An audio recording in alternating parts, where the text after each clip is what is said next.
Sometimes life feels like a constant struggle to hold everything together.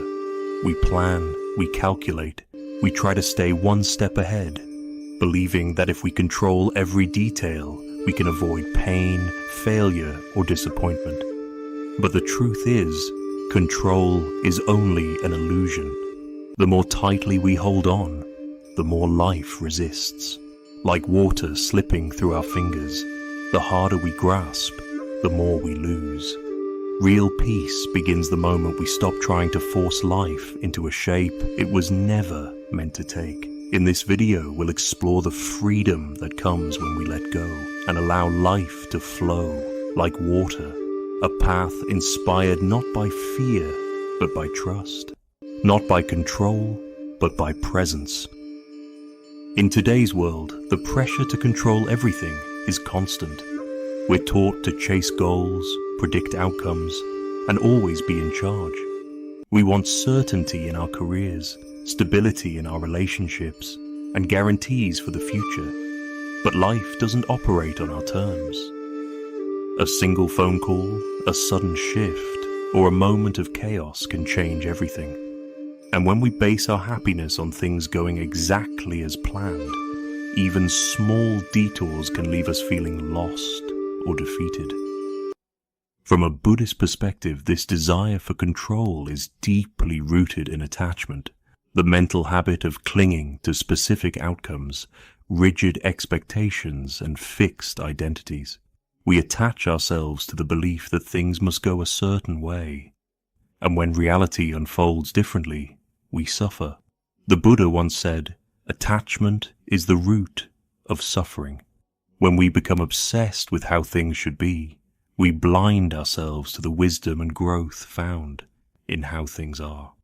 Our efforts to control everything become a form of resistance.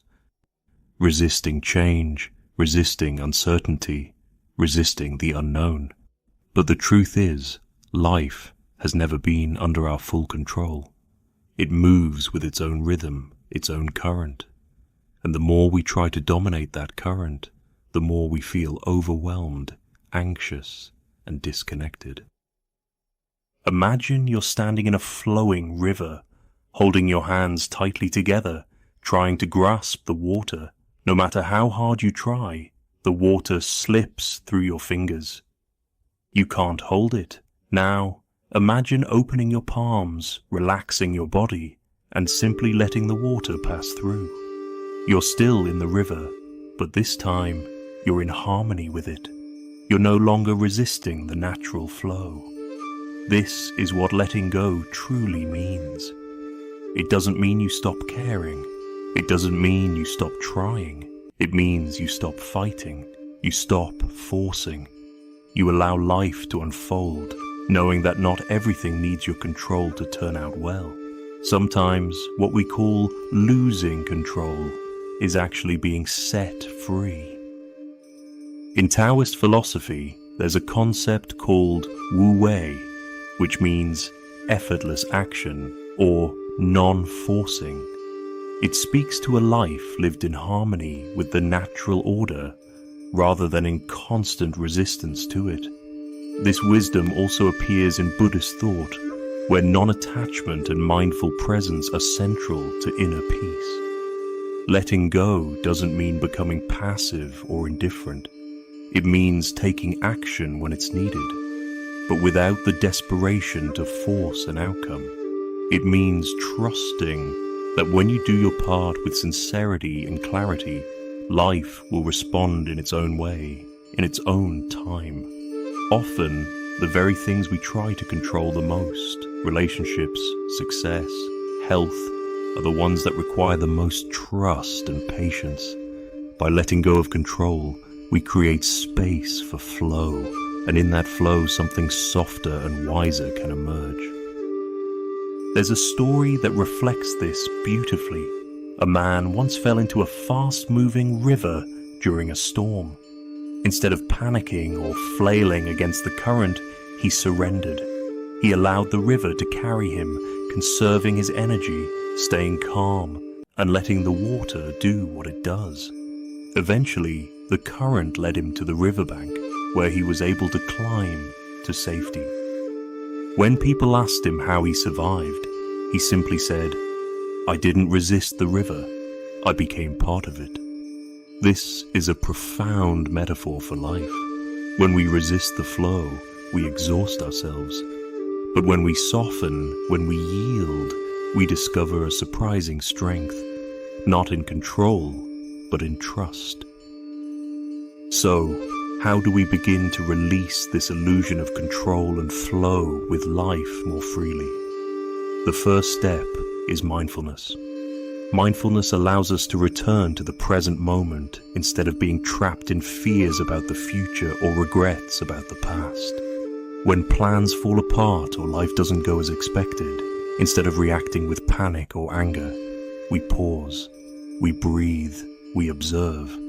We give ourselves the space to respond rather than react. This small shift changes everything. It gives us a moment to ask, can I accept this moment as it is, just for now? Not because it's perfect, but because it's real. The second step is acceptance, a quiet strength that's often misunderstood. Acceptance isn't giving up. It's the courageous act of facing reality without denial, without bitterness. It's acknowledging what is, even when it's painful, and meeting it with compassion. The Buddha taught that pain is inevitable in life, but suffering, the mental anguish we add on top of pain, is optional. And most suffering comes from our resistance to what we cannot change. When we stop fighting what is, we reclaim our inner peace. The third step is flexibility. Flexibility is not weakness. It is the ability to adapt without breaking, to bend without giving in to despair. Like bamboo swaying in the wind, we stay rooted in our values, but flexible in how we respond. Instead of saying, "This should not be happening," we learn to ask, "How can I move with this?"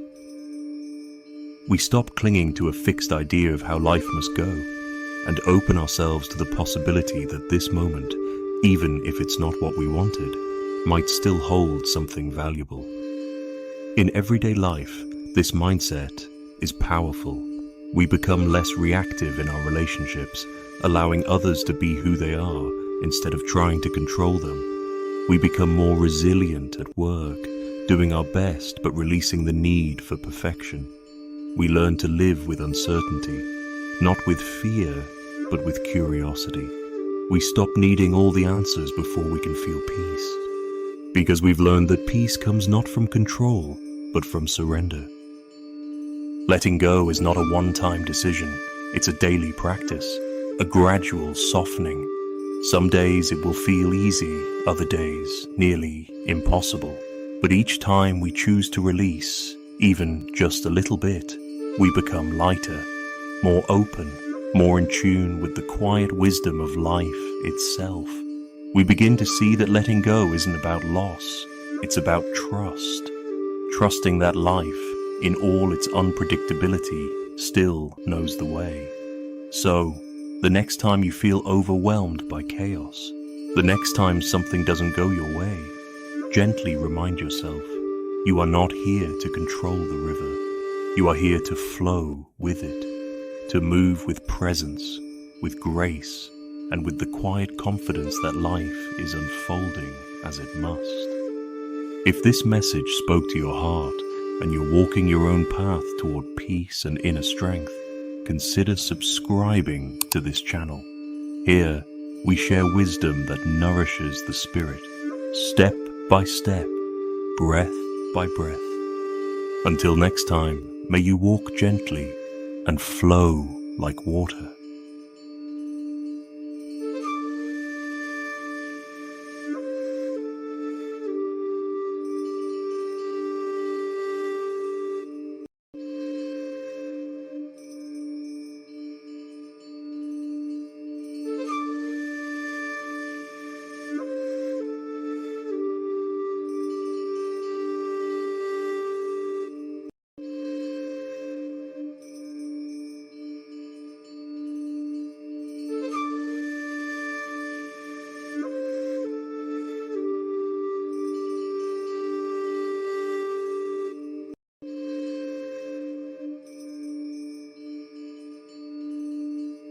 Subscribe to my channel.